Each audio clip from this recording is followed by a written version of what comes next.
Светлана Копылова гастролирует по всему миру. Сложно представить, что эта хрупкая девушка с гитарой – автор песен для таких известных эстрадных исполнителей, как Кристина Орбакайте, Вячеслав Малежик, Игорь Саруханов, Валентина Толкунова. Сначала она писала для других, затем неожиданно для самой себя запела сама. Светлана Копылова не только профессиональная актриса, но и самобытная певица. Она творит в редких жанрах – песни-притчи, баллады, легенды. Неподдельная искренность, тонкая душа, умение достучаться до сердца каждого – это то, что отличает ее от многих современных исполнителей. Тексты песен не оставляют равнодушным никого, они полны мудрости и рассудительности.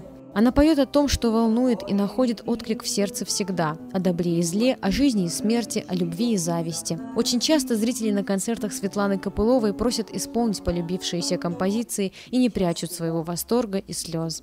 И я думаю, кто сейчас сидит в зале, они не просто так сюда пришли, потому что это все, что она исполняет, вот эти песни, они на самом деле говорят о вечности, о светлом, о хорошем, о добром. И дай Бог, чтобы таких исполнителей было больше, как Светлана Копылова.